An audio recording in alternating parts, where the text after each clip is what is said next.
remember this. Let's do it. Let's complete this thing.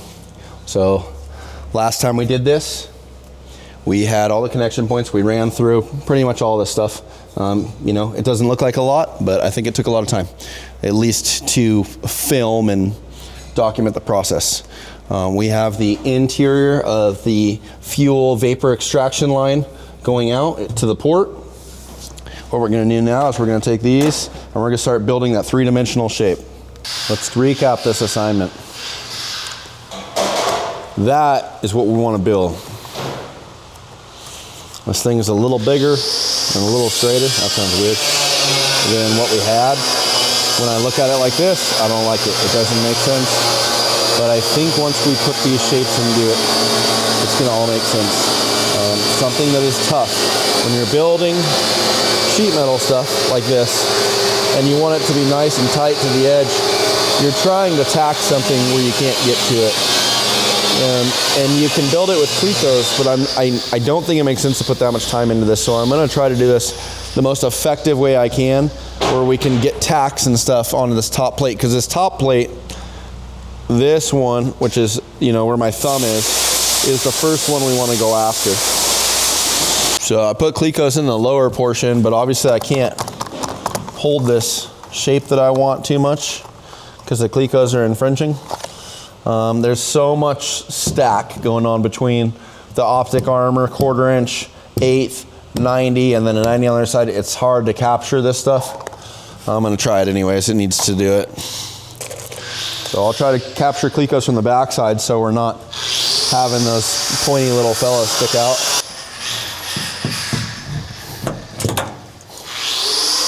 All right, let's gonna rip and sort this out.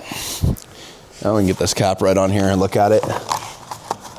Alrighty, yeah, so same, but different. Gonna have to figure out a really good way to tack that from the top. Just gonna be interesting at best. I have my indicators where to roll this thing on the top of this, and then I'm also gonna have to make some notes because it does need to go longer. So 1/8 inch. Add, draw that out, another 1 inch. So what this template's given me is a basic shape for a concept, but really I'm gonna wanna revise this and get the thing dialed in a final form that I can transfer into sheet metal. Now I am occupying 4 work tables. 4 different messes in different locations throughout the shop. Not optimal.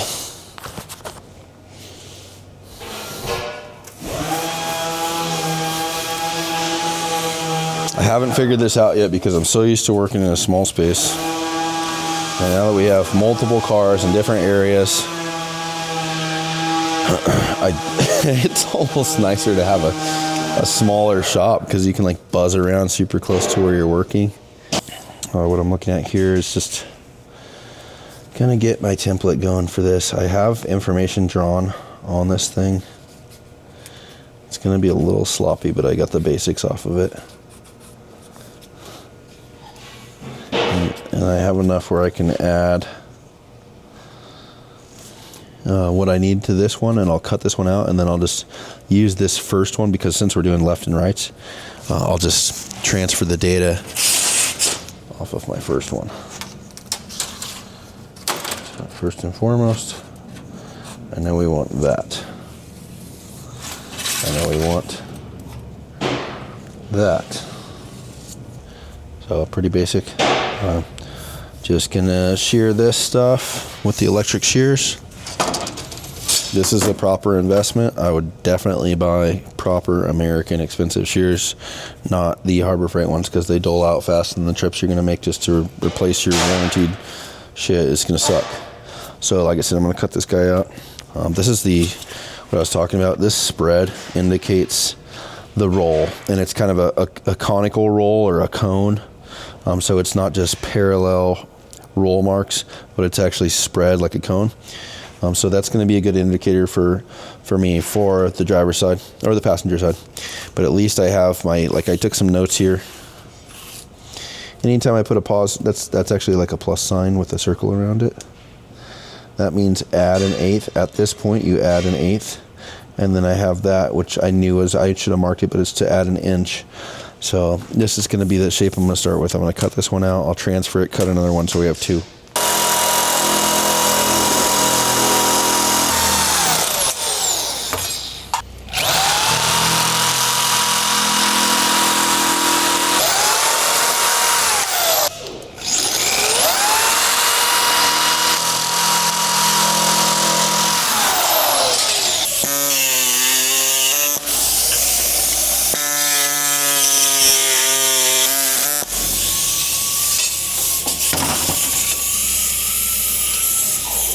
I got this pretty good. I'm gonna go tune it up on the sander, get some of the radius out like that, and then I'm gonna trace it and then I'm gonna go fit it.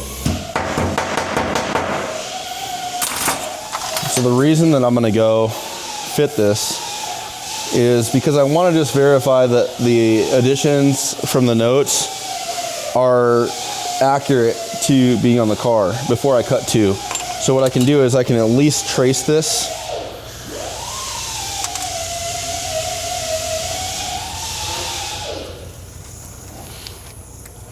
And then if I have to add form into this part, I can use it as a final, and I don't have to take the form out of it just to trace it again.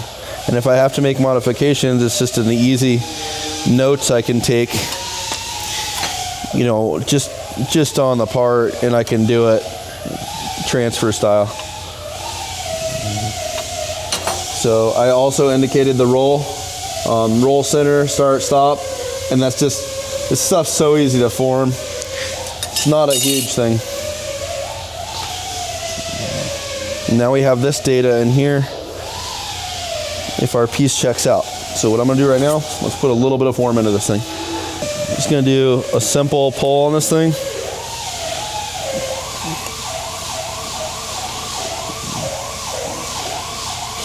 Yes, I could use the radius brake, but I'm just doing a bump kind of thing to it. And as long as I get like the foundation in there of what I want, I can go and I can do it by hand. And this just sets the baseline. So I don't remember how aggressive it is. Just don't want to put a crinkle in there.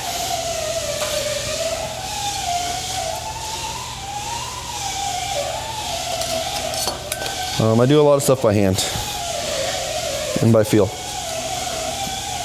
Some people are layout specialists with stuff like this. I do it by feel. Oh yeah, it's a ton, but we can always pop it out. Cool. All right. Yeah, so this actually, because it's on an angle, it doesn't require a lot at all. Just chilling. Cool. Dude, it's barely anything. That's sick. All right.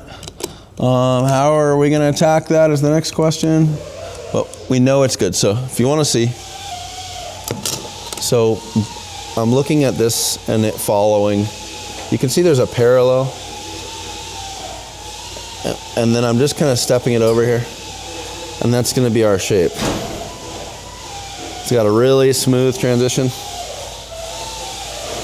So now I know this fits. I know I have a replica plate on the other side. So now I'm safe to cut this. And then, you know, I'm gonna call this one done as far as the forming process on it. So I'm gonna leave it here and then I'm gonna go and fit the other side. So this one's gonna be ready to tack on, and that's what we're gonna tackle next.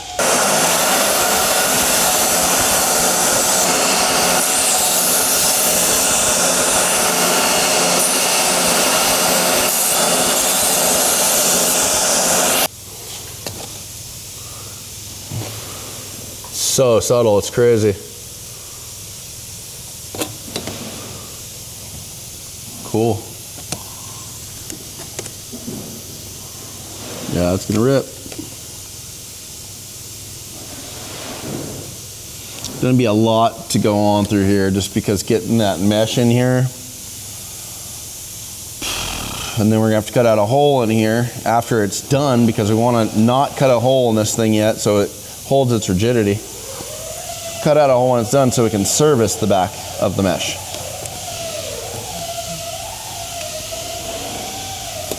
The things you do to get things right here. Extra credit for Jeff. Extra credit for Miss Carrie. Yeah, it's just gonna be getting that initial tack going and where we're gonna burn. I think if we just burn the corners, it's gonna be enough to pull off of here and then just tack. And we're gonna have to do 3 sides that way, but I think we'll get it. So the PVC or the protective vinyl coating is great. And then whenever you get to welding, if you put heat near it, it's a hard thing to get off. So there's a time and place for it for sure. So many of the parts I build at least get worked with a sander and then get DA sanded that like high traffic areas where you need PVC. I would think like skid plate stuff, big elaborate sheets that don't get a lot of form put into them. So I'm prepping the edge with a really medium compound Scotch. I'm probably gonna prep all the edges. And that just gets off whatever remnants are on there that acetone can't get. All right, let's clean all of our areas. We got a tiny little cup on here. I'm gonna try to fusion these together. Aluminum's sensitive as fuck. So we're gonna see what we got. Okay, I will take that.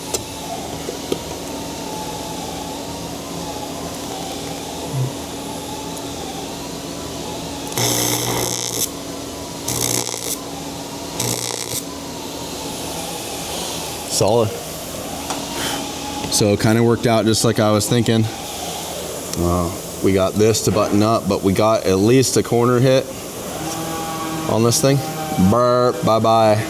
That pretty tack right there. But that gives us enough info where I can get this whole thing tacked up. I can pop this off and just do it on the table or something. So I'm using this block while I go through and tack to replicate the window surface being flat, because my greatest fear is to start tacking this and it bows. I got tacks every 1.25 or inch. I got some stitches on the ends.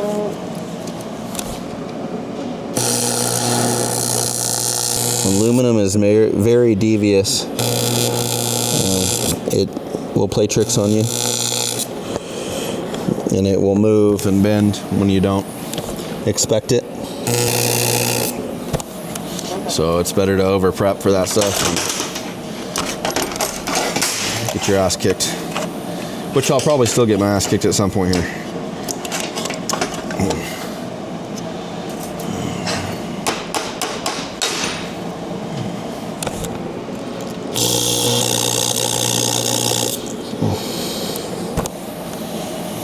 All right.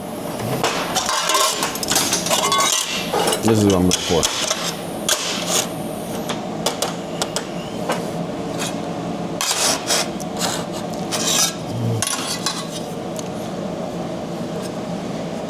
One side done. 1, 2. 2 more sides to go. Gonna put these back on the car, figure out our next move. All right, this is what I want. This is like I like this shot right here. And I think that's that edge I'm looking for on that thing. So that's gonna be the greatest detail. And I think with this, I have a feeling it's gonna match really well. We don't even have the bed sides on there. So I think once that bed side's going on there, and again, that bed side does a rise right here, and it's got very complimentary lines from Mario when he sculpted them. So it's not too much. It's not super gnarly off the edge of this thing.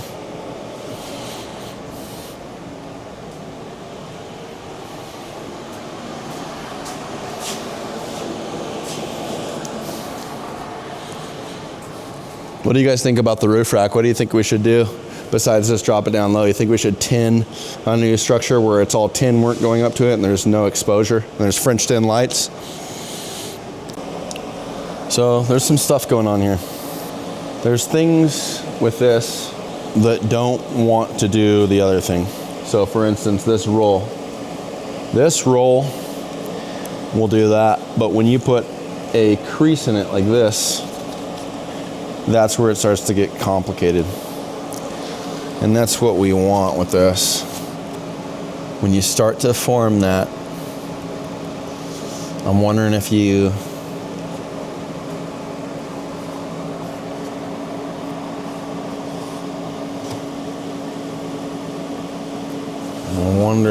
form it first and then you tip it. I just can't see the tip staying in there. I think I'm going to screw one of these up before we get it right, which is fine. First things first, I'm going to make a new one of these. Something super sloppy, but a little bigger. Let's figure out what this stuff wants to do. I want that extra little tipping shape in there, and that's what's going to ruin us right now. And I'm going to fight for that shape. I'm gonna fight for it. That's what I do. Got this thing a little bigger so we can understand what it wants. Oh, that tip though. So probably do a test run and see where we end up, unless I just want to build another extra strip right there. So I'm gonna make another one. And I'm going to strategically do something where I can test how this thing is going to tip and break or roll. All right, so what we're going to want to do is we want to put shape into this. We're going to roll this thing just like this pretty much, right? So that roll, but the thing is this area, the tip is essentially a break, but it's a contoured break, whichever shape you make. So this is gonna have to break up, literally, we're gonna fold. Like it's gonna want this kind of thing going on it, but it's gonna have to go around a roll, and my metal shaping is lax on that, so we might have to stretch this area. I think that's what it wants to do. If I just cut some reliefs in there, is that gonna do what we want?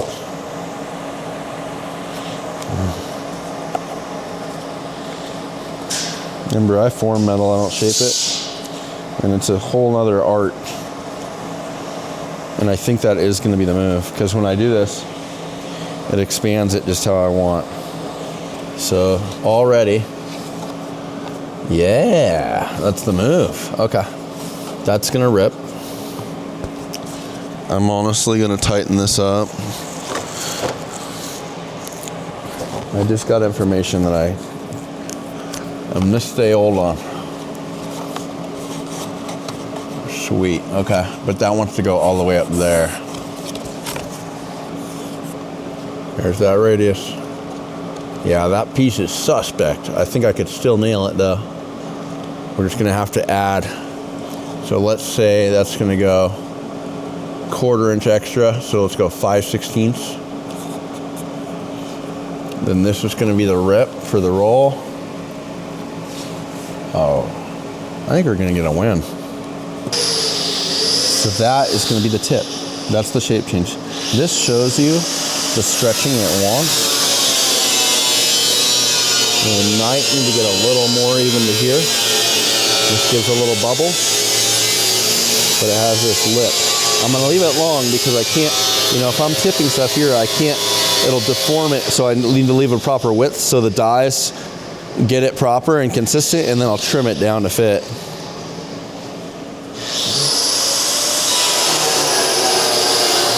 little brake line indicator, and then see it's short. So when that goes in there, that's probably even more. I'm gonna give myself extra. And then I need to also adjust this line to the shape change up here. This is where it lands early. But we're off to a really good start here. That's gonna actually rip. And that's really gonna close out that whole shape. And we'll trim this, weld it, finish it, and then figure out where we're gonna be able to sneak some mesh in. That's gonna be our next challenge, because this is getting very, you know, there's not a lot of mass.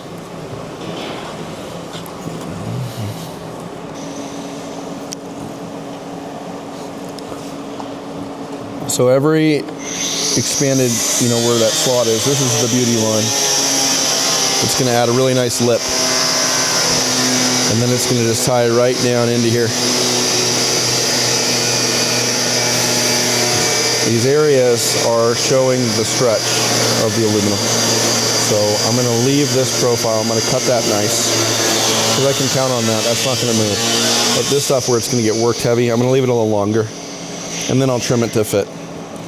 But what I'm gonna do is I'm gonna transfer all the data here, all the perimeter data. I'm gonna go a little longer here so that tip comes out nice.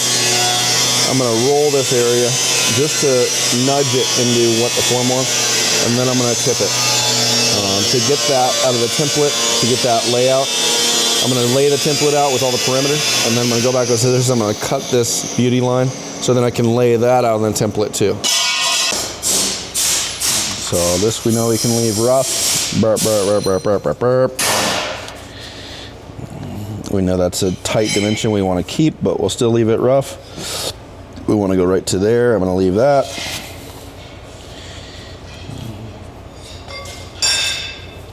And when I know that's going to go straight, I'm going to take a straight edge to it. I'm not going to use my template. So I know this is the shape I want on the bottom. What I'm going to do is I went over. I know where that is, that point. So that's enough right there. That's all the data I need to transfer. This one I can cut out, I can flip it, I can make another one of these. The next thing I want to do is I'm going to cut this line, and then I'm going to sharpen it up because it's super rough sketch style on there. And I'm going to get that crispy by doing up, you know, dots, and then I'm going to run the straight edge on it so it cleans it up, because that's my tipping die layout, and that needs to be really good. What happens is when you discover a new tool, or a new, some kind of skill or something, the tipping die for me on the bead roller, which is, if it still sounds foreign, it's fine, we're gonna get to it. The tipping die for me, when I discovered what it does, it elevated my entire sheet metal game, because I started incorporating it into everything. And you know, the metal shaping is just so gnarly, it's so opposite of forming, that it's been something I've just very minimally started incorporating.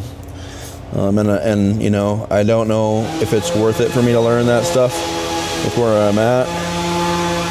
I don't need the ego of knowing everything, and that might be one of those things I just leave to the guys that are really good at it.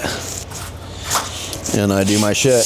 The shapes that I want to build, especially into, you know, cockpits of these cars and stuff, I don't want to build them out of steel or aluminum. I want to have them be built out of, you know, 3D printed stuff or something, because the shapes that I see that I want to design are so much greater than what a tin knocker or you know, a fabricator can build. And I don't need to be so lost in my craft that it defeats where I want to be with design. So, you know, perfect day and age for me, I'd rather learn how to model something on the computer. And then when I learn how to model it on the computer, we can start processing shapes and dynamic shapes better than I have been, because that's where I'm at. I don't want any of this basic shit. And by doing sheet metal, you know, the way I do, or, you know, if you have a guy doing metal shaping, you're lost in basic shit.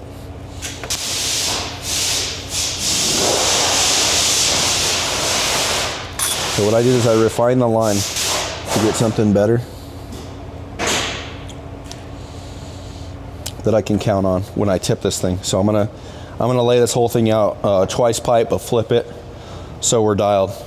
I gotta cut this out, and then that's gonna be my pattern. There it is. Woo, that's a happy camper right there.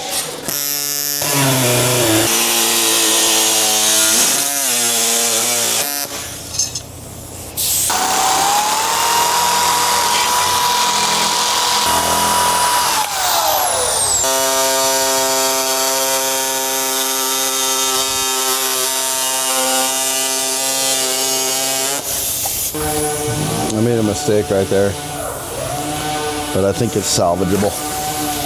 All right, let's get another rip going. We got a passenger and driver. We got our tip line in there. So I think what we talked about is getting some roll put into this stuff and just by hand, and then we'll run it through the tipper and see what that does. It might just pull the roll right out.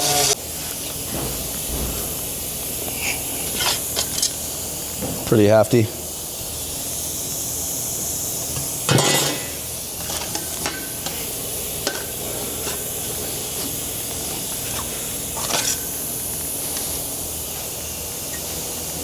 All right.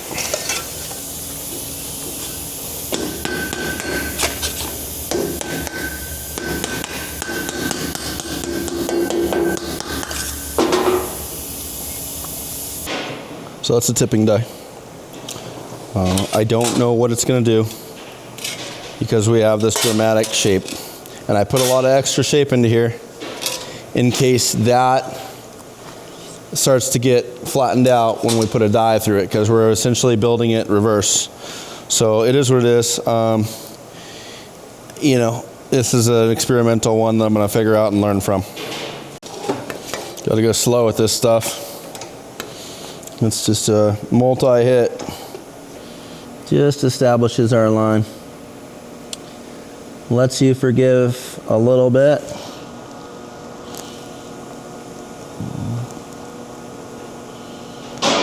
This is what happens. I naturally get in these positions where I push myself because I want to see a different shape.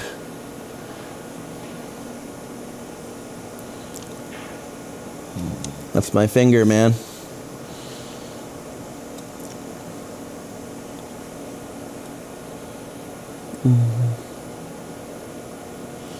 Should have left a little more runoff over here. I can hammer form it, but it's, you know, it was what I was talking about. I wanted to leave enough of a lip where it didn't fall off in a uneven way, and that's what it did over there. Again, you're coming into a sheet metal thing here where there's ways to adjust and move the metal around. So I'm going really slow.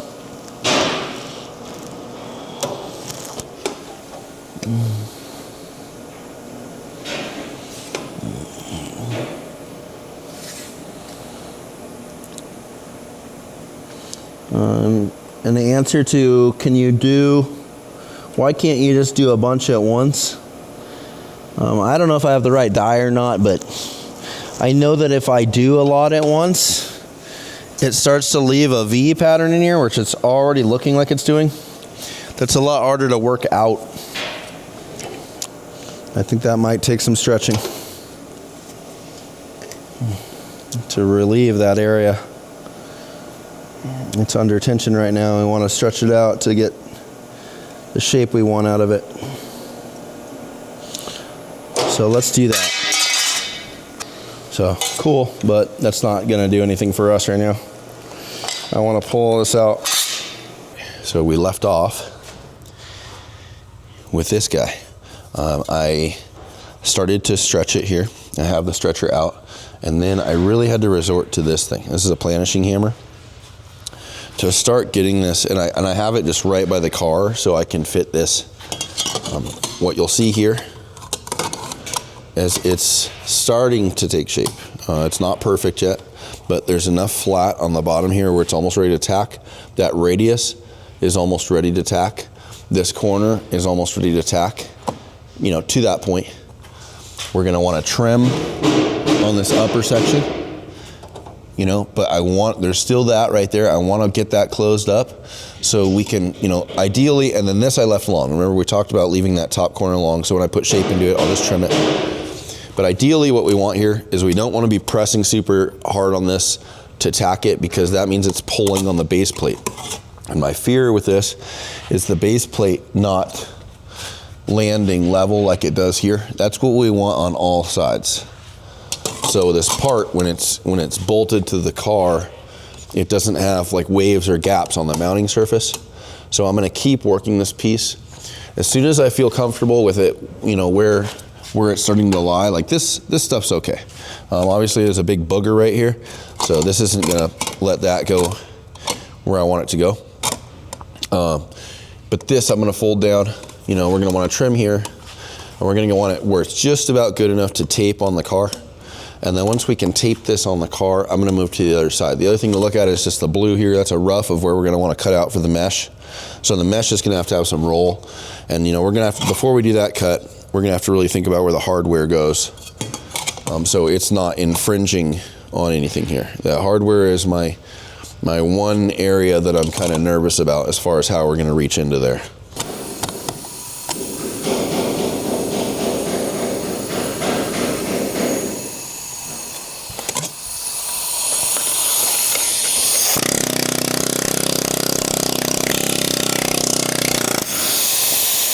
First off, get that going right there.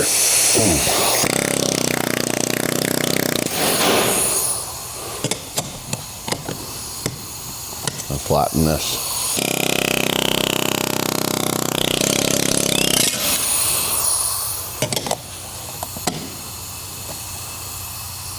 Oh, we're close.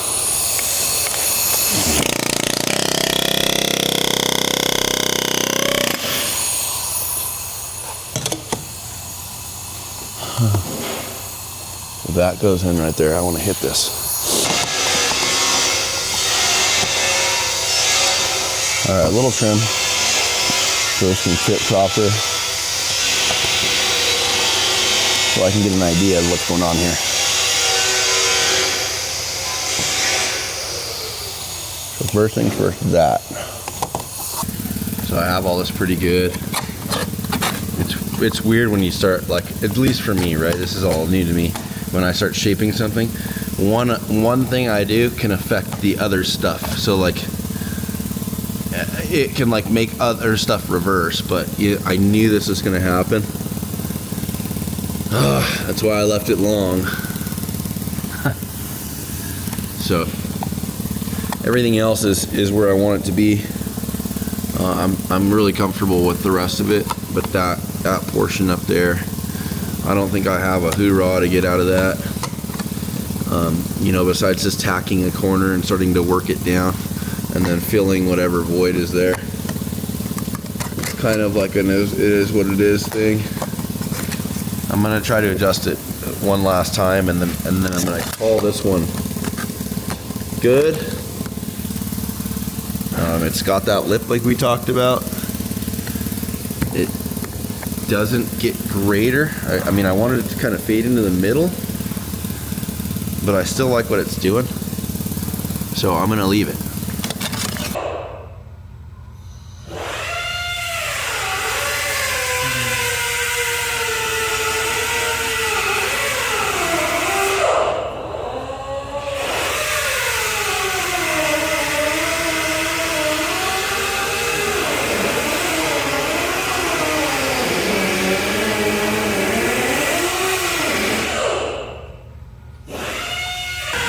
I think that's where I want things. I might adjust that taper. I took a little too much taper on that bottom line. So we're pretty close. I think I also saved the gap up there. So I'm gonna cut this out. I don't think I'm gonna be able to cut out the blue marker out when it's welded on. I'm afraid it's gonna distort a little bit, but we're just gonna have to tap it back into place. So I'm gonna get it cut out.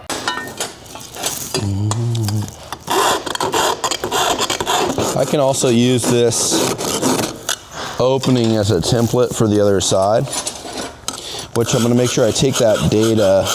As much as I wanna tack this thing on, the right move is to build the other side out. So I'm in congruency on each side with each step through the process. I don't like to get too far out on one side versus the other. Sometimes I get so into building the component that has to have a right and a left that I get 100 steps in or something, and it turns into a real nightmare to have to catch up on the other side. So I try to just have the integrity, which is a constant thing to battle, of doing both at the same time, or at least getting them close. So I'm going to take this one to this final step where it's got a refined opening in it, and then I'm going to go blast the other side and get it to fit. We'll go look at this really quick. I'm going to get the acetone off here. All right, so that's pretty refined. Get the backside a little bit. Sometimes I just take a Scotch pad to the backside, like on a sander. A little touch-up hit. Actually, a pretty decent piece.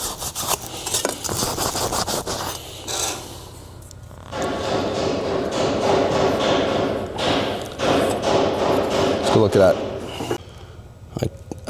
I mean, a little something weird going on here. But I think what we're gonna get out of this is gonna render exactly what we wanted. I didn't run the mesh all the way up into that top corner to favor functionality. If I do this right, I'm probably gonna get away from that gap over there. But I gotta plan it right. So, you see what's going on? Pretty satisfied with that guy. We're just gonna have to catch the other side up. But yeah, I like that. So, you know, we'll trim the corner too. So you can even see how that works, right? If we're going to a flat surface, pretty dialed. Little bit of the old press down, and then we're flat. And that's gonna be the same that's gonna be on the car.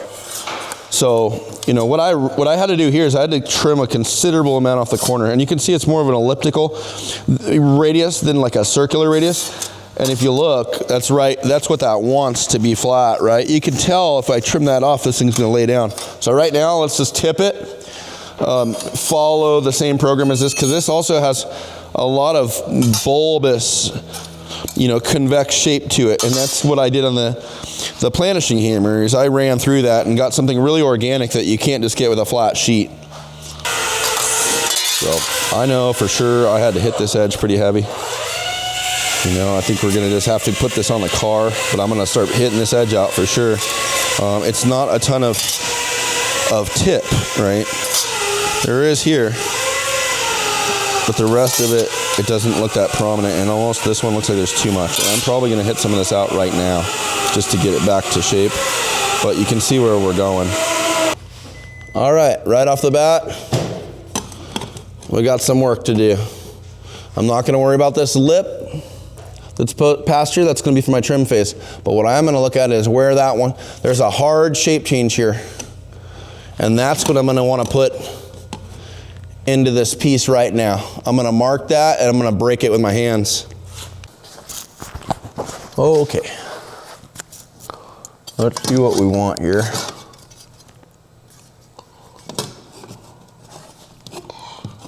Yeah, this thing's gotta go way over. Starting there, probably going here. First place I do that, I'm like looking for a tube.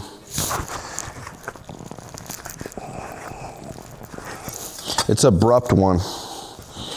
I have a bad set of thumbs. And if I press too hard, like directly, they go backwards. They like fold down to my wrists. Because when I was younger riding BMX bikes, I remember I tagged something and my thumbs got hung up on my bars. And forever it like broke the joint where it goes backwards and it sucks. All right, so pretty soon I'm gonna start making noise.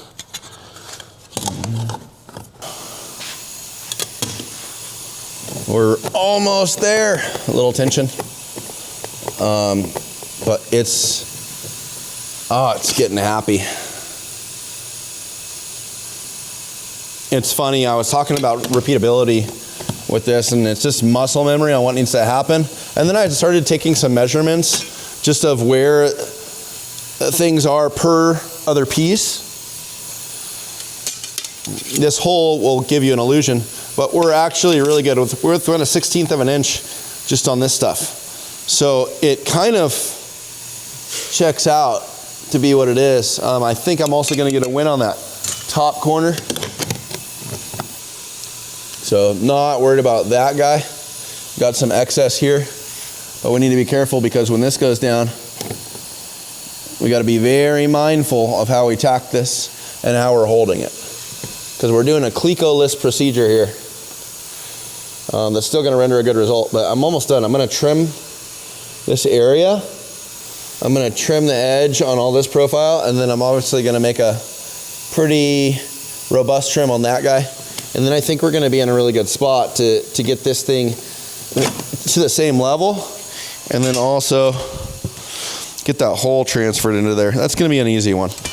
By that is, this stuff is not hard.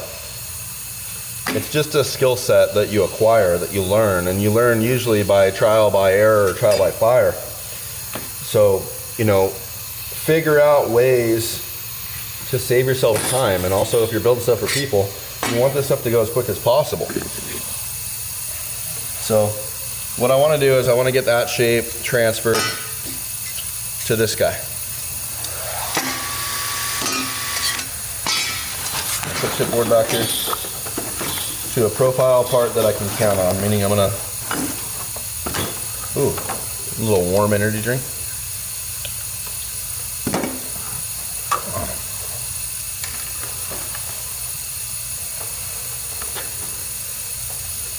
This top there, sure it fits and will not compromised by the structural integrity of the chipboard right now.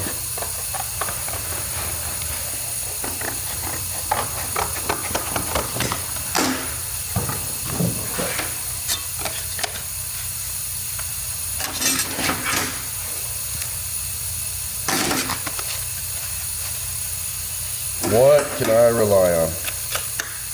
So for myself, I'm going to go right to the point of where this break is. I know that's something that's going to be the same on each part. I'm going to make sure everything's pressed up on this thing. Technically, if my profile is the same here, I can cut this and I can go from this line that I'm working here, you know, and I'll make that line here. I'll even do it on the back side because we're gonna have to flip it anyways. And then what I'm doing is go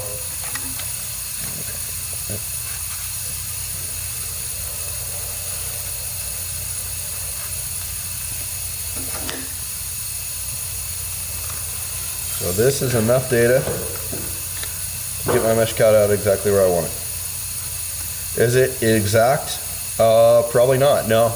Is it exactly what I need for this project and this application? 100%.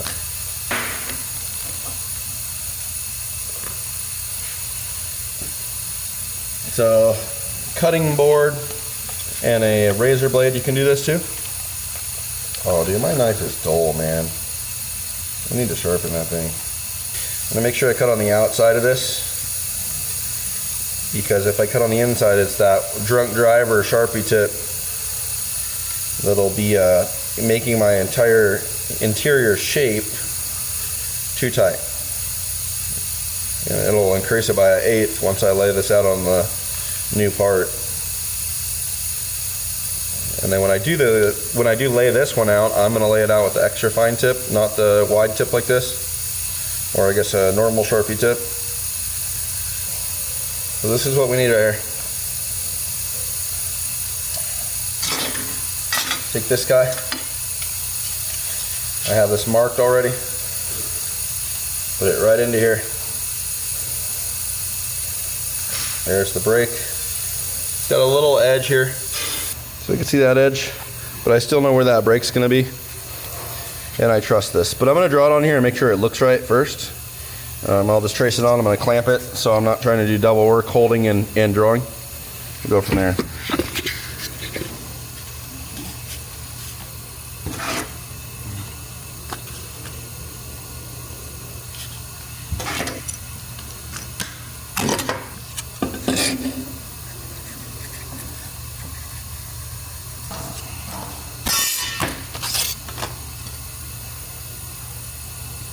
I see it.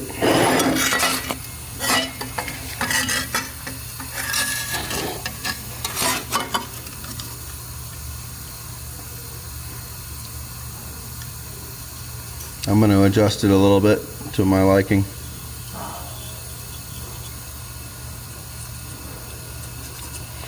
Oh, crazy shit here. Now I'm going to have double lines. So with the double lines, I'm going to want to highlight what I want. Look at the lead on this. Yep, a lot thinner. So that's the one. So what I was noticing when I did the original layout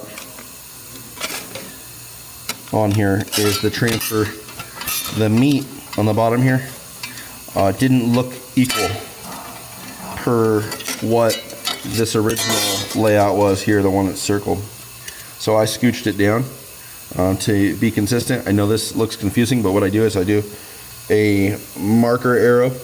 That marker arrow right there will tell me if I'm running dual lines where to follow when I start air sawing stuff. So I'm gonna get this cut out. More oil, please.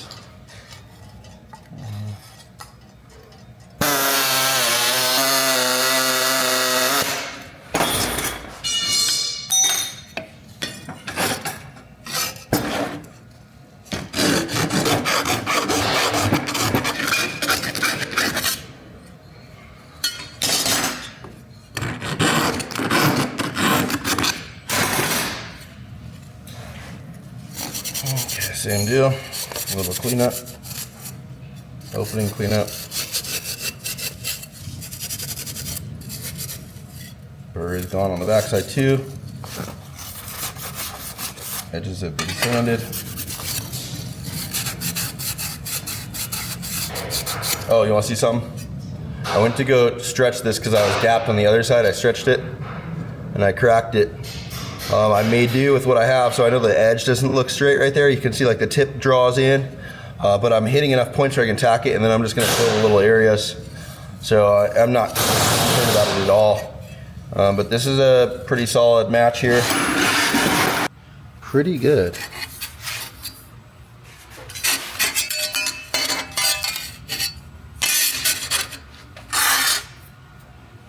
Now what we want to do is get these things on the car. But, dang it, you know, delayed gratification. I need to cut, no, the perimeter I'm cutting out after. I'm gonna go in there and I'm gonna tighten up the air saw blade, and I'm gonna be able to get that whole perimeter with that piece in. So that's not what I'm doing. I'm gonna clean this. This is probably gonna need a cut. So we're gonna need to work this regardless. Man, I'm wondering if I just can cut that hole right now and be safe. I think I can be safe. And then maybe I can clamp it from inside the hole to hold it straight. That's what I'm gonna do. So, rough draft on this thing. Got my pen cap in my mouth so you can be annoyed. Want to maximize the room here. Get this guy going. Like wherever we're gonna need to get our hands through there to hold the bolts. Might even need to be something a little more aggressive. Put a radius in there. Get all this guy cut. And then we're going probably just a wrench.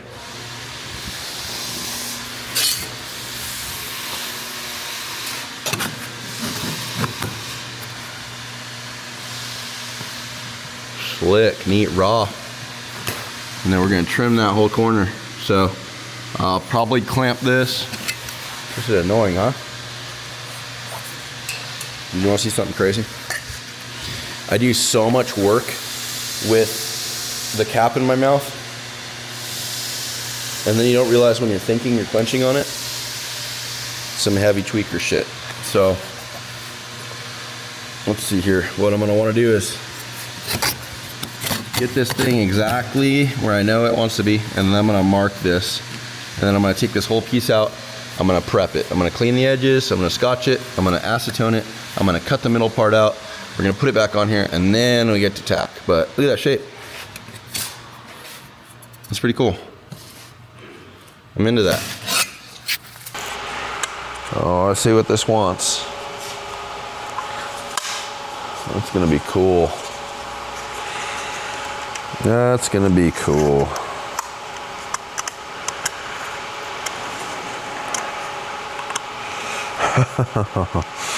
Yeah, it's gonna be close on hardware.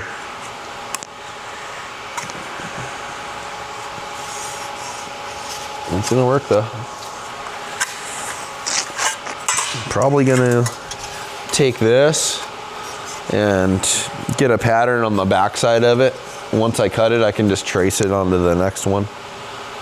Sometimes I'll make the radius a radius that I know I can clean with a barrel sander, and I don't have to do some weird shit.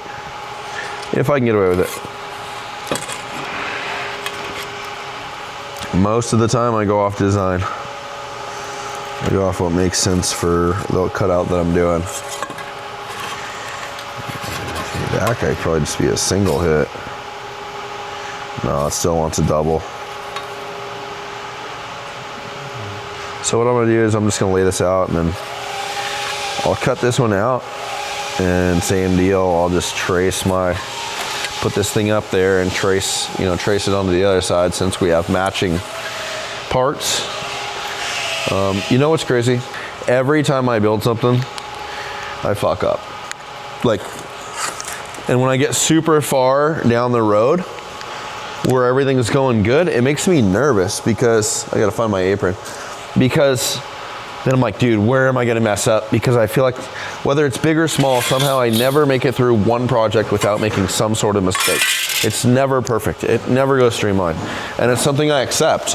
And it doesn't mean it's a bad thing, but it's just where I'm at, where like, I know I'm gonna miss something. And I haven't gotten to that point in my life or my profession where I come out seamless every time. I always miss something. So that's why I say, like, when it gets really close, when I'm on something really big, that's like finished out nice, and then I'm at the end, I'm like, oh my God, what's it gonna be? Because now it's gonna be monumental. I'd rather make the mistake in the beginning because it's always one. I'm gonna get my apron. I have multiple sets of gloves, multiple sets of safety glasses. A lot of the tooling that I buy, when I can or I can afford it, I buy multiple of things. Multiple drills, multiple sanders, multiple DAs. Because first off, if one breaks, I need to have another. But second, I do not like to spend time looking for something. If I'm working in chaos and I'm working in a mess, like this is a $8 pair of safety glasses. I have 3 more pairs brand new sitting in my toolbox, and I have 3 laying around here because at the end of the day, when I clean up my mess, yes, I will find them. They will always pop up and they're not out of the shop, but I'm not gonna spend my time while I'm in focus mode looking for one pair of something simple when I can have them around. So, same with drills. I want 3 of these because the time it takes me, if I'm using this for Cleco and I'm ripping Cleco holes, I don't want to be using this for my Zeus button rotor broach. I want to have 3 of these, so I have 3 different drill bits on them, so I'm not taking the time to have to change the drill bits. And it's just all for efficiency. A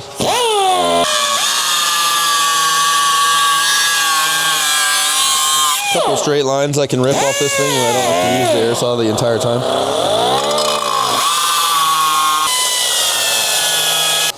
All right, I want to make sure my saw blade, it's doing this much depth. So if I pop through on this side, I want to make sure that I'm not going to hit the edge. I have to come from the top.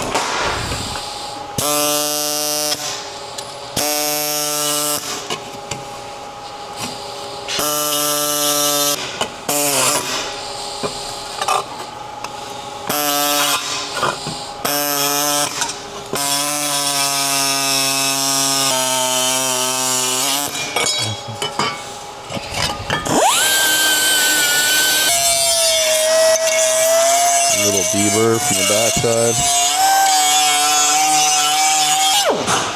Their tools are soft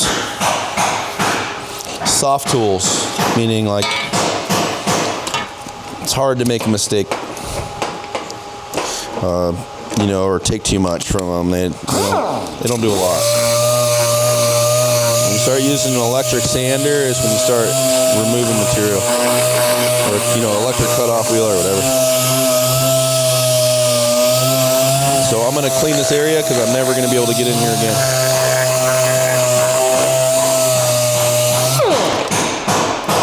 right, our cutout's in. Let's do the transfer. Pretty self-explanatory, right? So we might have matching Cleco hole. So before we get too far,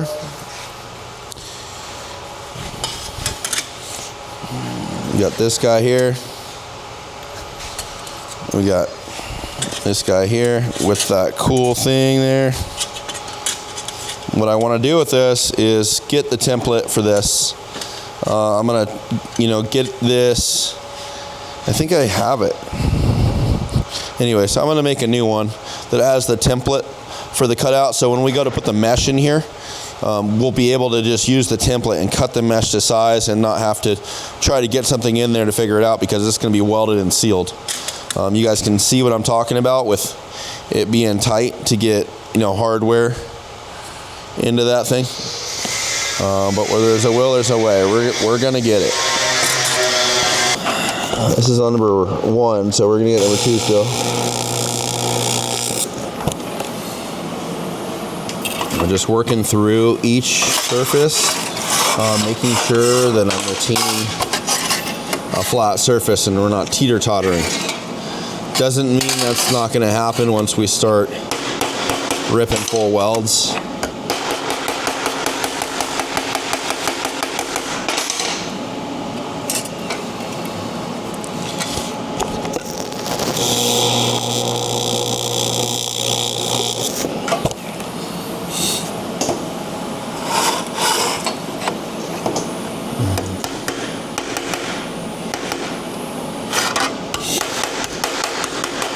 Be an important contour that we make sure we get straight,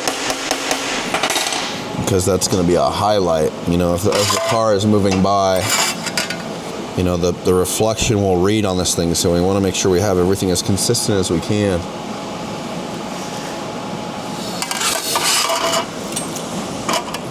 Getting a little teeter-tottery, but I wonder if that's also just some of this.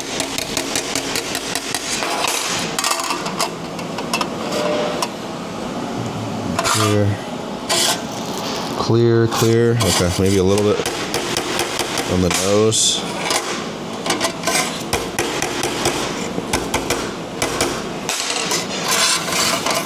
Overall, things doing good.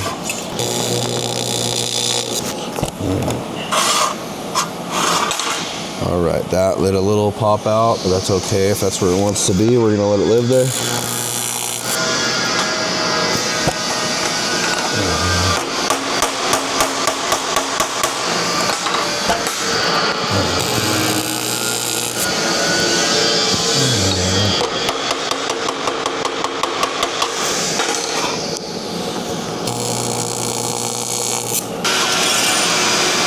Look at that cool spot all ripped. So pretty solid on this thing. Got a little bit of teeter-totter, but it's nothing that can't be clamped down. I'm just concerned about like major deformation. So I put a little bit into this right here.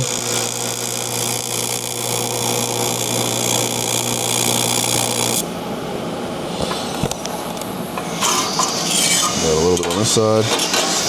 Oh, well, that's going to help us. That's not even right there. So that might actually be helpful to get this thing even more square.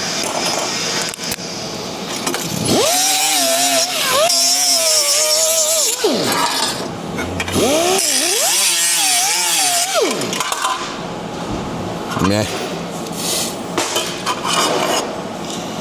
All right, let's weld some of that. Just this corner.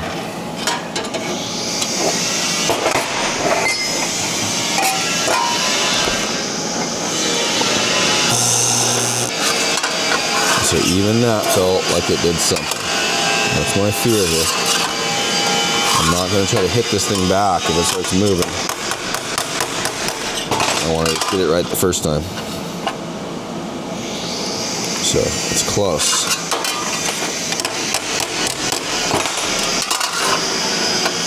Okay, that feels good. Now we got to figure out how to clamp this when we weld it too.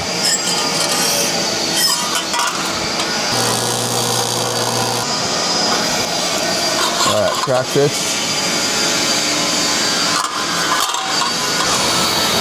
think we can get this thing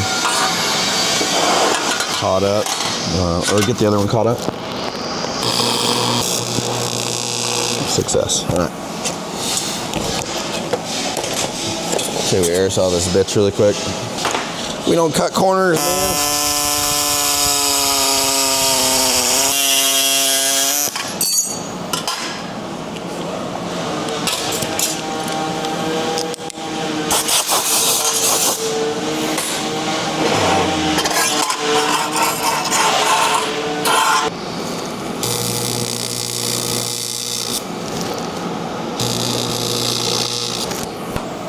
Final look.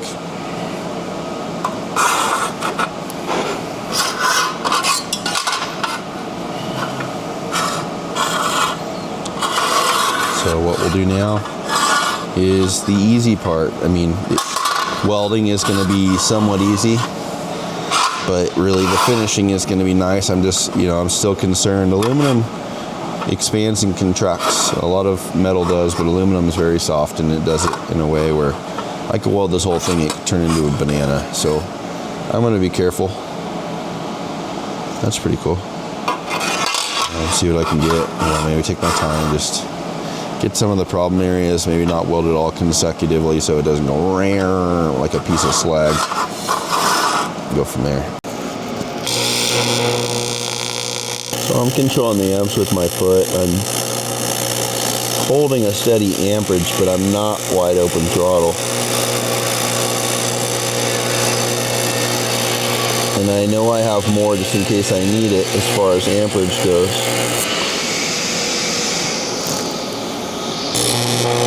Just in case I have to get through something like a tack or something.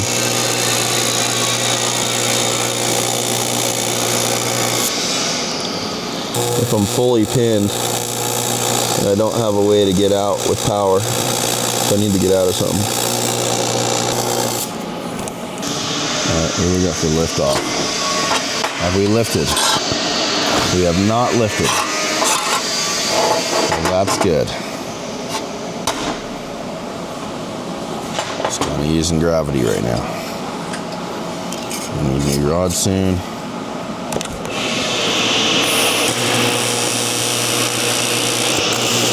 Oh, guy.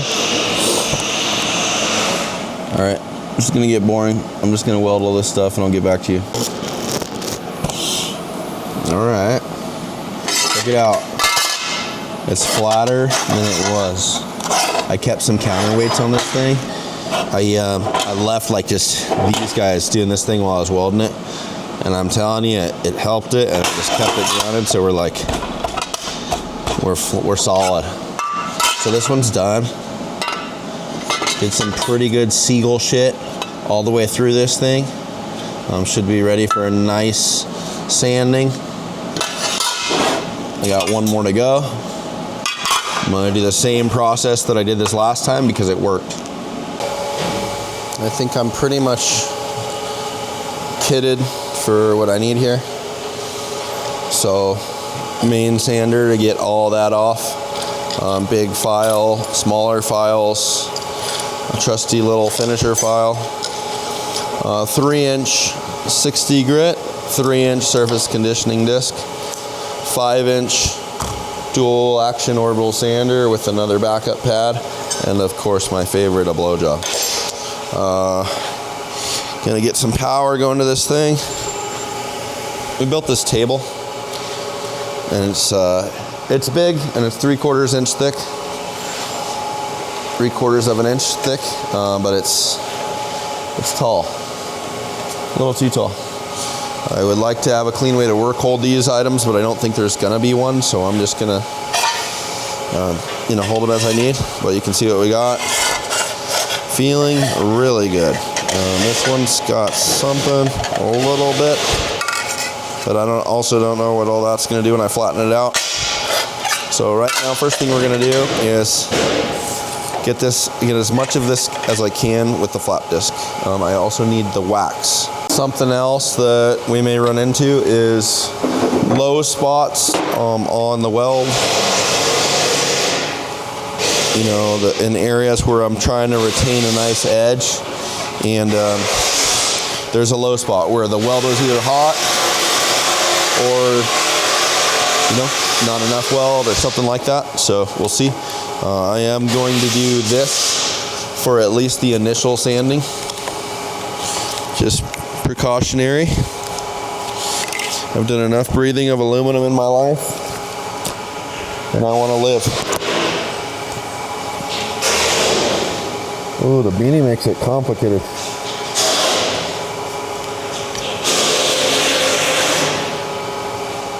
Cool. Whoa, nice kit. We are in a kit.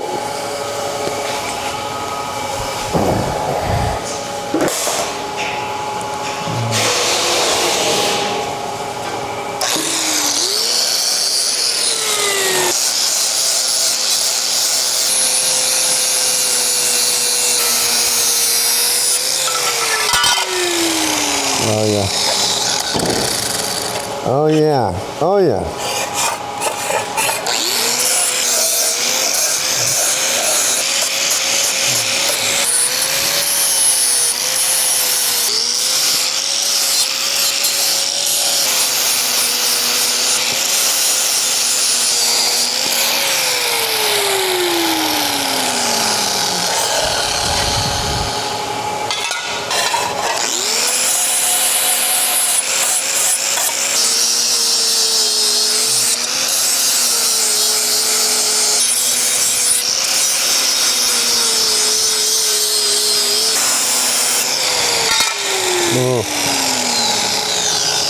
All right. One spot we need to weld. Just forgot to get the corner. Ooh, Joey's gonna hate that I wiped that with my finger, but little corner thing. This stuff, it stayed so flat. Like, dude, there's hardly anything. So everything worked out. This is where it gets scary, right? Because where's our next big mistake? I'm gonna go weld this little piece just because it sucks, and then gonna have to put a good file session into this to figure out edges. But overall, it's looking really good. Let me go weld this. Okay. Get this little rascal done.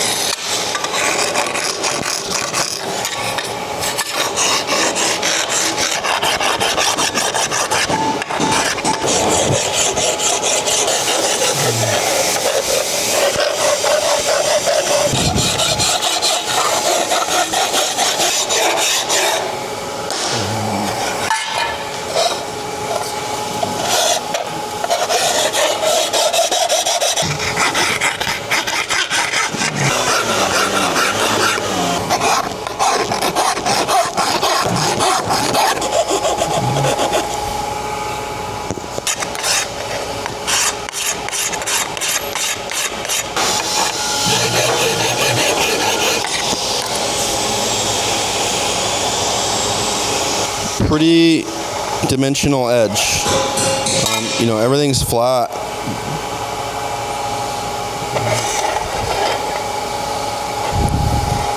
I'm happy with most of this. I see some stuff I don't like, but I'm being weary about how much I sand because I don't want to remove so much material that we get close to the weld failing. I'm seeing how it's going to bolt up. It looks good. This is the only area that's choppy. Meaning, like, if I want to have a tighter radius here, something that's sharper, this area here needs to have, you can see where those craters are. So what I'm going to do is I'm just going to lay a caterpillar, and then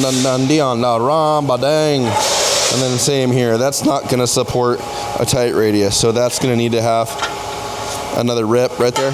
But before I do that, I'm going to go grab the other piece and get the other piece to this. I live by the file, so file usually tells you the truth with your surfaces.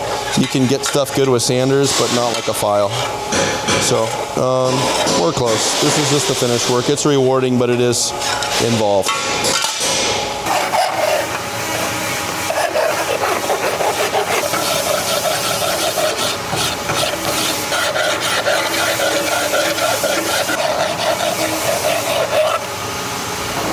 pretty good.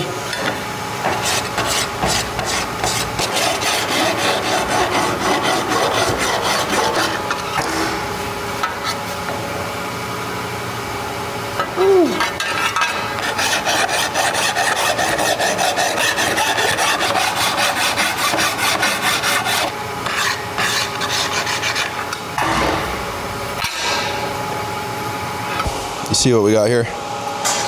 Refine this. I just kind of drew a ridge onto this thing with the welding rod.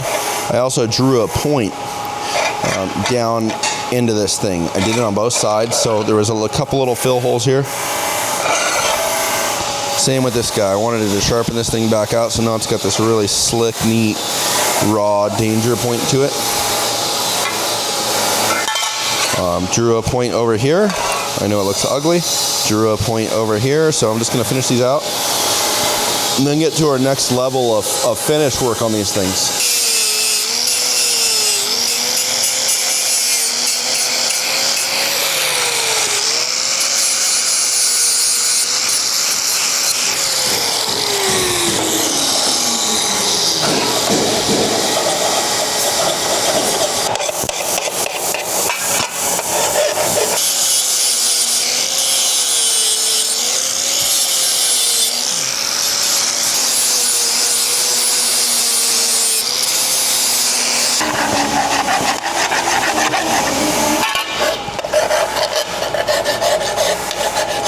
Ooh-wee.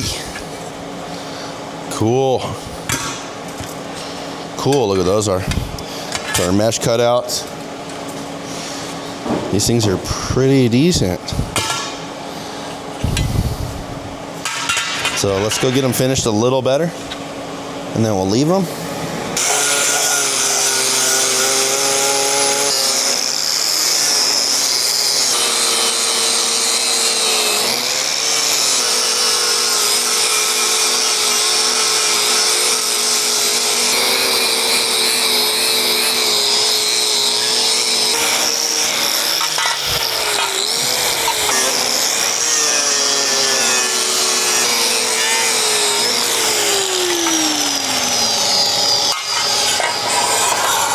This is my favorite finish tool. This is a 5-inch surface conditioning disc, medium to heavy duty. These are aggressive if you rip them brand new, but when they're broken in, they're bomb. They take out most of the scratches. They also let you see reflections really well. And they're my favorite thing to finish. You know, I used to love to finish with a DA. You can use this brand new guy, but it's aggressive, it cuts. It goes pretty deep. So when they're broken in, they're just enough where you can blast over them, and they do a lot more area than something like a 3-inch. So you can see the difference here. The scratches are very minimal, and it's especially with aluminum, it smooths the area out still. It gives you that next level of finish. And this is my favorite level. Like I said, I like the DA sander, but it just mutes everything and it hides all the fuck ups. You can really see stuff with this. So I'm probably gonna leave these in this finish and put them on the car. Let's get after this second one here. All right. Cool. All right, so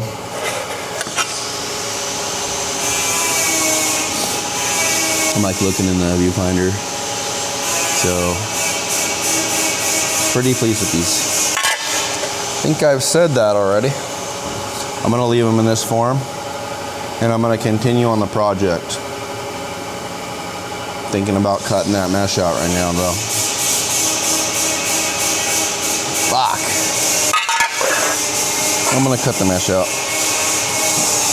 Sometimes those things you don't want to do are the things that you need to do the most.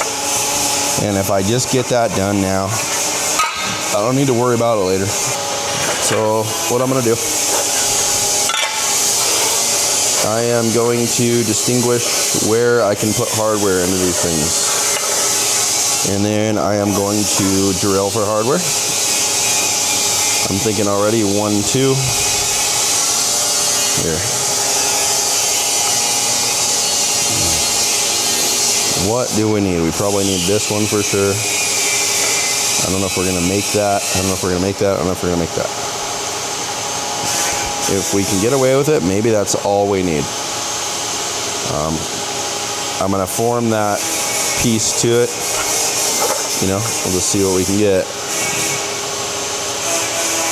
Fuck, you almost want one over here too. A little 5-spoker. Lugger, 5 lugger, whatever. So I'm gonna cut that and just get it sorted.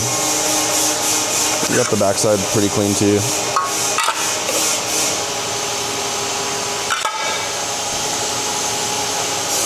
We've got more kit. We have clamps. We have our templates. We have a cutoff wheel for the 4.5-inch electric grinder. We also have leather gloves because one of the other things is I always doubt that I'm gonna need, these are getting blown out, but anytime, these don't take sparks well. I use these as fabrication gloves. It's time to change them. I have a couple pairs floating around, but this pair in particular is done. But I do not use these to cut with a cutoff wheel, because if it comes back on me and I get cut, again, like, not scared of that stuff happening, don't really mind the pain, don't mind the blood, but I mind the time and the focus it takes away from me working. Because if it cuts me, and then I have some fucking injury on my fingers and my hands, which I rely on, then I'm bummed, and it's affecting, you know, my production every week. So I do this stuff for longevity. What I'm gonna do here, this mesh is called 4x4 stainless woven mesh. It is 1/16 thick. It's on the more dense side. It's definitely overbuilt for this application, but it's consistent with the rest of the car. This is, yeah, it's 1/16 cents, 4x4. It's called 4x4 mesh. If you look this stuff up on McMaster Car or McNichols Inc., you'll find it.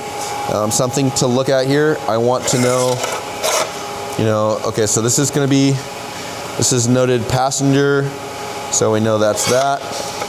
I don't write driver on the one if I already have passenger noted, because what are we doing here? Okay, so driver. So what I'm looking at is what orientation do I want the mesh to be? And I'm gonna want it to be relatively lined up with the longest run, which is the bottom line. Across this thing.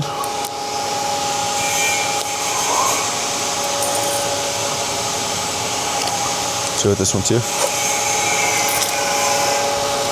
At least we only have this one section of mesh to do. Sometimes we have panels that require a lot of it, and it's just an all-day process. Dude, my hands are getting ruined this week, and there's no break. And so I can bank on lineup of the grid system, right? So if I want the grid system to run, you know, parallel with my line, I set it up, and then what I'm gonna do is I'm gonna clamp this piece. So if you look, the inside of the template is this. I've already made the perimeter that I need for hardware to grab it. And I've also already trimmed the bottom to make sure that, you know, I don't leave it too long where it interferes with the sheet metal. So I'm gonna put this, I'm gonna clamp it, which I'll do right now. Boom, okay, get these things out of here.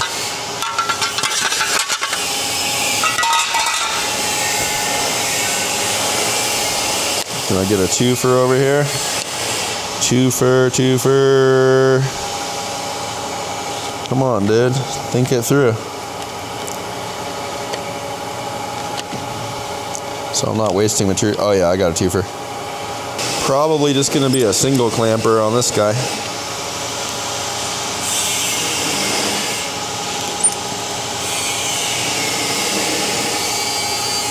It's 5 p.m. on New Year's Eve.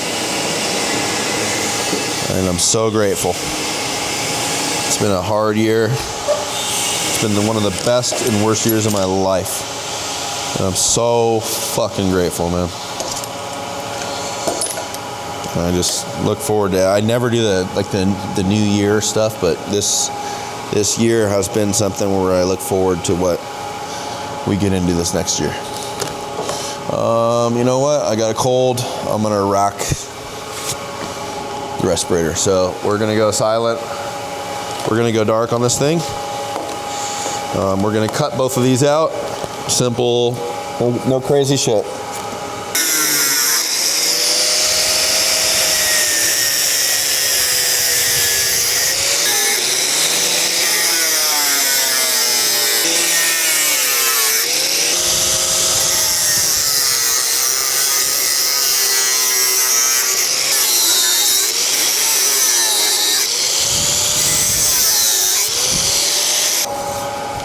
All right, tune these things up really quick, get the burrs off of them, all in the sander.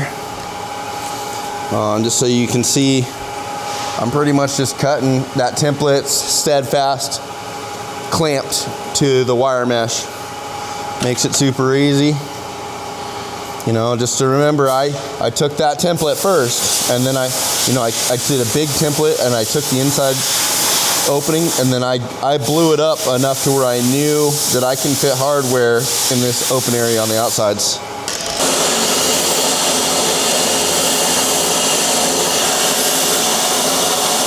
Take a look, see at these bad boys. All right, passenger side.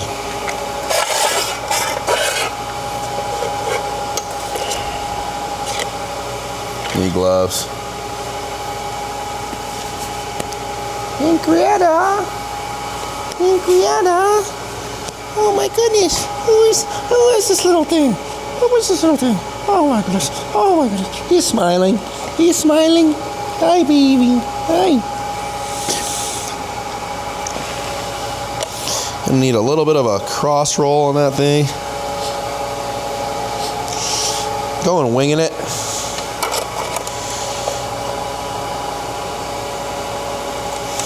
Okay.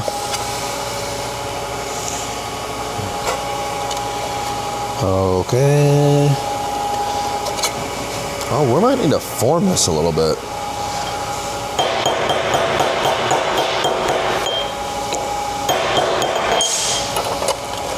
Closer. Closer.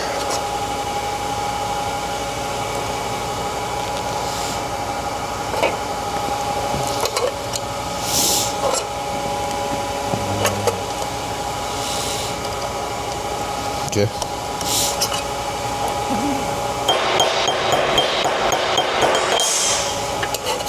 Any more radius, but we are close. That's gonna do some shit right there, boy.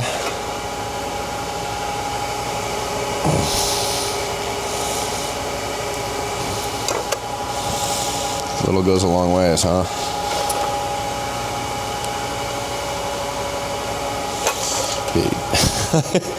Almost want to put this in the planishing hammer. So I'm looking at that line down there, like to keep it parallel with the inside of the opening on the bottom. Can you see it? Okay, cool. Yeah. So I think that one's solid. I'm gonna form the other one and then figure out where this hardware location is gonna go. How can I help you?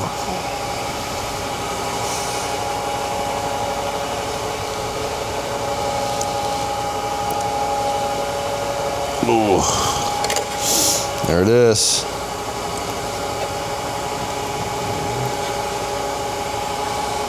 Okay. We're gonna get this. It's gonna be tricky, but we're gonna get this. This one looks under designed. Hoping there's enough on that one to do the trick.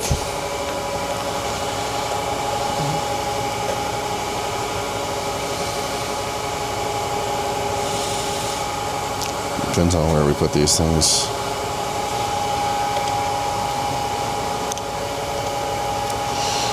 What's up? Hi, Henrietta. What's up, baby girl?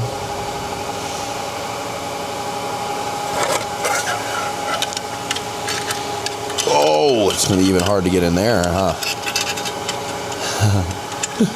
Okay. Little sneak preview.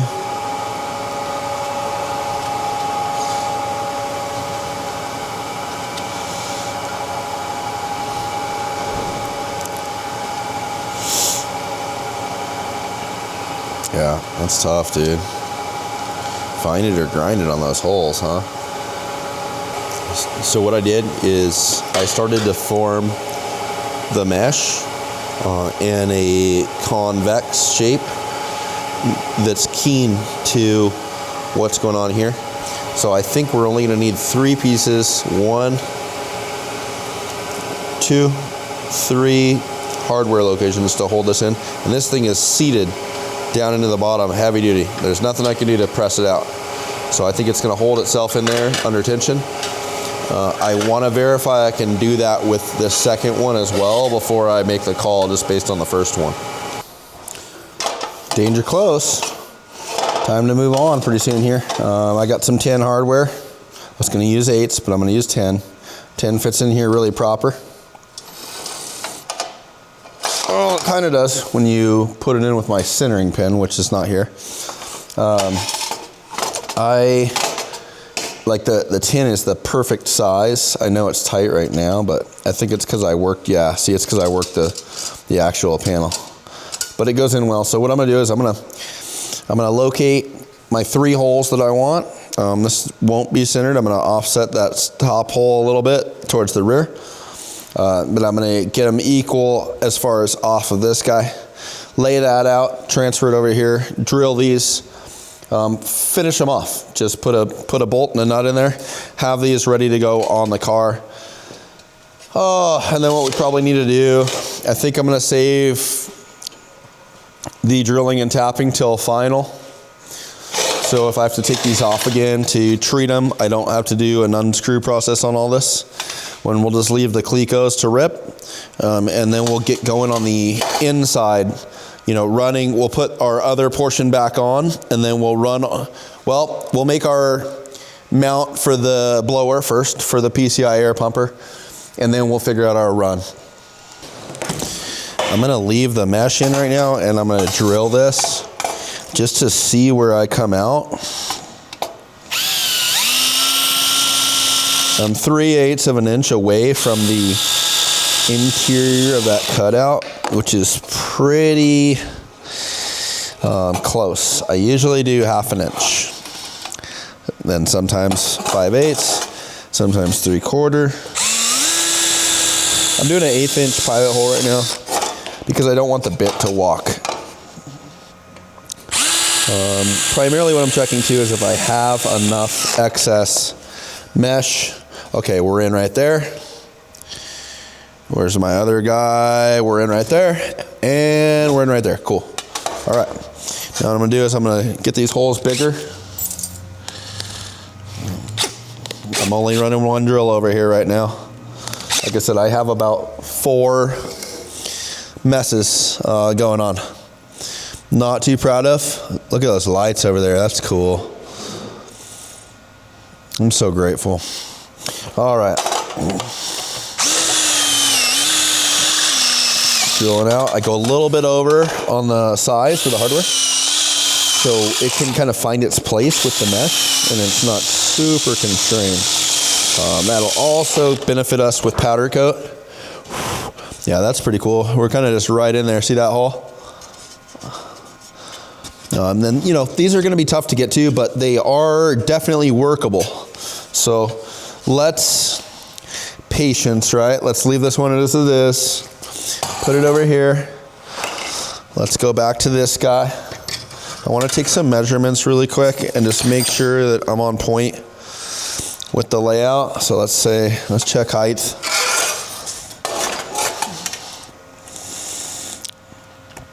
15/16 from the bottom. Roughly 1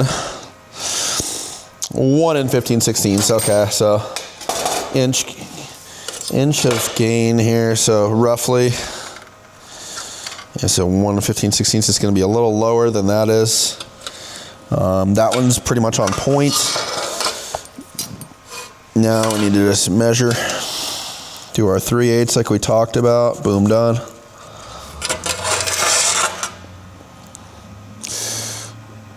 What's the next step for you guys to like be able to see? Because I feel like I need to wear the glasses, like Meta glasses or something, but they don't last a long time. And then as far as this one goes, 2 inches back. Yeah, so that one's way off on this side. Okay, there we go.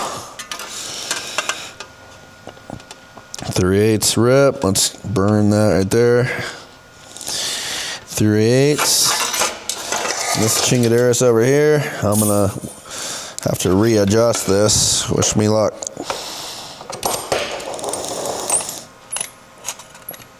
There it is. All right. Party time. Is that a 3/8? Nope, it's not a 3/8. It's a little larger. I swear after these are done, I'm doing a cleanup. We're starting fresh. Starting fresh. Oh yeah, it's New Year's. New Year's Day. What kind of luck we get on the mesh back here. All right, Yahtzee, Yahtzee, and Yahtzee. Cool.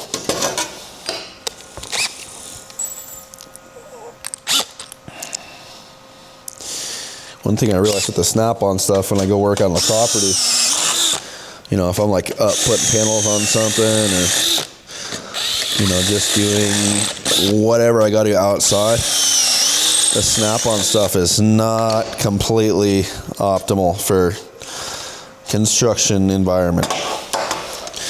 Definitely more of a specialty mechanic style tooling. I'm like, man, when do I transfer to Milwaukee? Because the other thing that sucks with Snap-on is the warranties on the electronics is for a year. Like, what's that all about? So I think I'm ready for change on that, but I have so much Snap-on stuff, especially since I started working over at Ryan's shop back in the day, maybe 6 years ago. I started buying a lot of Snap-on stuff. Blowjob. All right, this is my centering pin. Focus. What that does for me is it lets me get in there with the stainless mesh.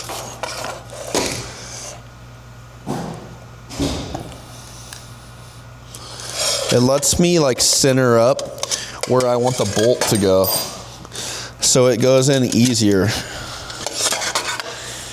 Dude, these are gonna be really tight. I'm gonna have to sand off some of the bolt. Is this the smallest one I have? I'm gonna go check, see if this is the smallest. All right, I got 2 super shorties that are gonna work just for that specific area. Now it's gonna also be about getting a nut back there, but we talked about this already.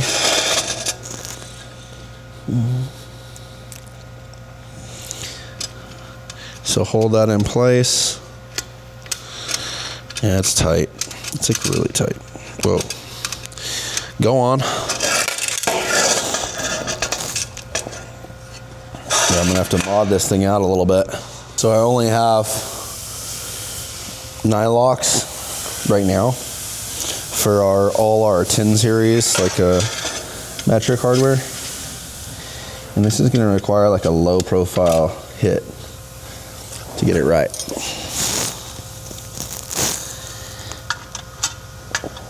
But we knew this was going to be a thing.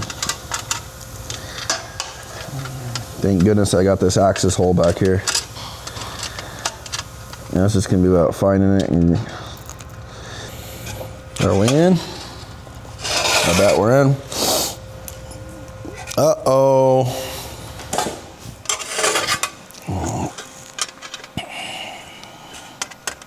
Don't do it.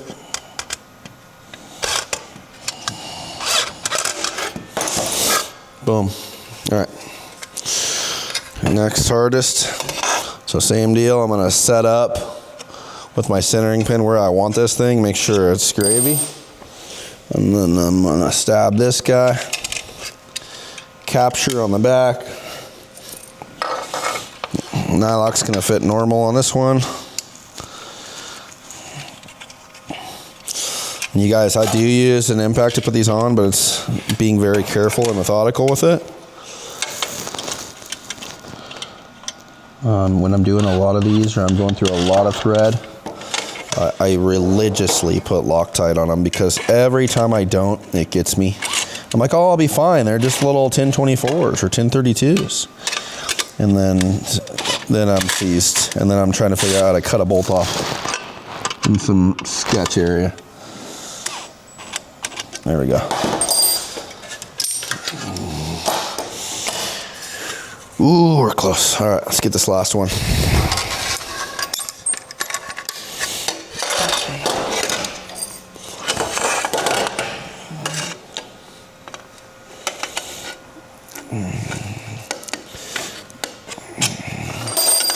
I think you guys would judge me if you knew what I was listening to in my earbuds right now. I can give you a clue. It's called Deep House. I have like a greatest hits of Deep House for 2025 on right now.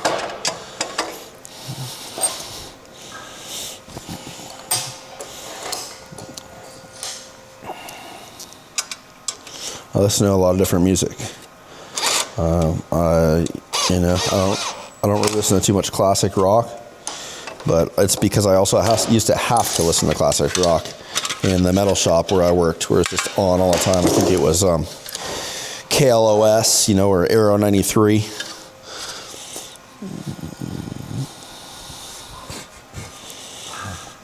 Got a little acetone on here. Ooh, I always get nervous when the acetone gets low. I know we got 5-gallon containers of it, which I should probably go fill up now, but I'll do that when I'm going to do the cleaning reset.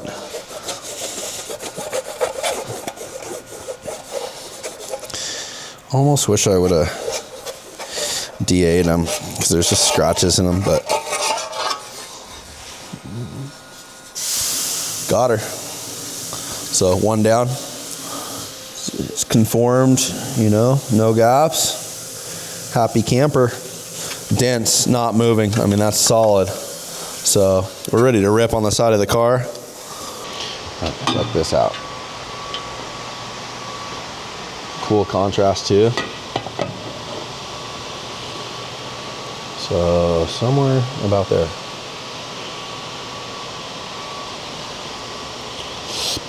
Something we should do right now. It's gonna suck. I need to cut out, just to have a peace of mind here, I want to cut out the opening in here for what's under here. I don't know if I need the size, but I do need the size for the other piece, whatever we want to call this thing. So I at least want to transfer that onto here and cut it out in the window and the top panel. And I gotta bite the bullet. I'd rather get it done right now. I just hate unscrewing shit, so it is what it is. But what I'm gonna do is I'm gonna take this off. You gotta take the filler off too, which is stupid. And then I'm gonna cut this part out, or I'm gonna cut the interior of that other one out, because I almost like that more. I'm cutting that shape, but we really only need that. Dun dun dun. I guess that's functionally what we need. So put that on there, transfer it, and cut it. We're gonna do these cutouts in the windows. I took everything off. I think I need to final some stuff, but I know for sure I need to make these cutouts, right? If this is on the inside of the panel, I don't want to bank on this for what I'm doing to replicate it, but I do need to get this transferred to the outside, because I don't want to be cutting inside the car here. So you could try this, but really getting a scribe in there and stuff, it's just there's preventative ways to have to do the dirty work like that. So what I'm going to do, simple transfer. I have passenger side noted here. I'm going to cut these out and I'll show you where to go. See if I got a backup in here. All right, passenger side, that's going to be this guy. I'm going to do a really dirty one, right? Just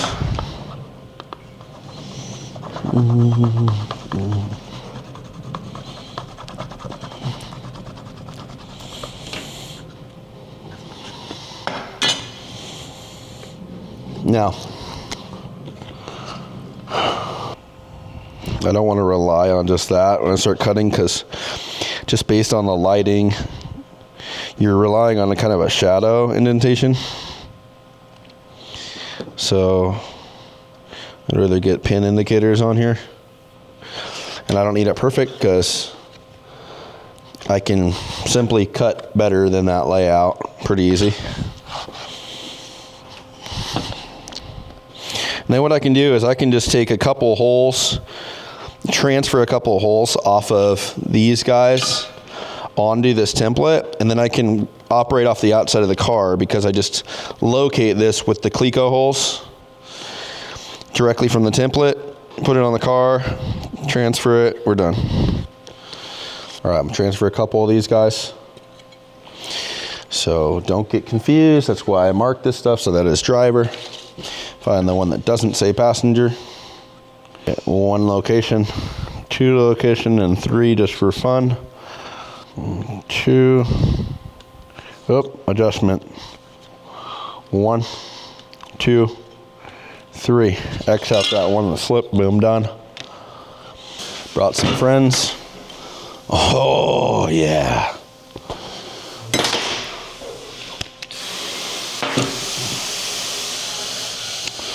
All right, 1/8 inch drill bit.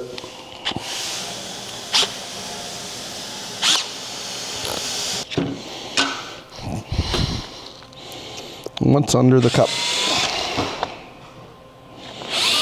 All right.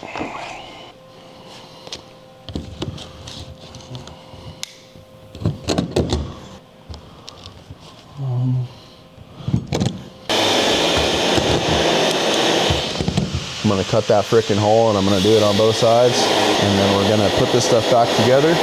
Hopefully it doesn't need final hardware. Gonna have to put the fuel fill back on to hold that in place. Ah, not in the cut. And then start running all of the, well, no, we have to mount the pumper. Stay on track.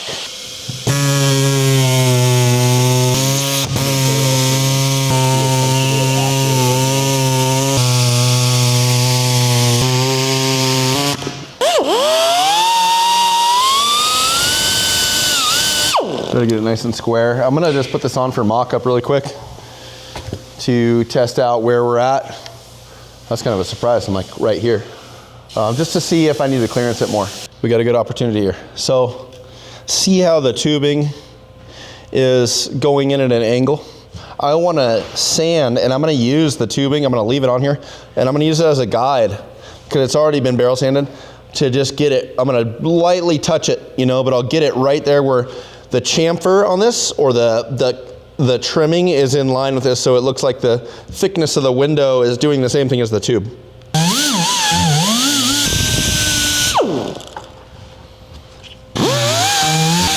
Yeah, hell yeah. Wish we could have done it on that side, but whatever. Quick little detail. Check it out. Got the result we wanted here. Inlets are done. Click it on. Everything's cut out. So there is visible in there, you can see in the inlet. I think those came out good for what they are. So like I told you, I'm going to go through and sort all this out because it feels insane. Once I get all this done, we're going to address this guy and connect it with these guys and more of those guys. So let me clean up really quick and I'll get back to you.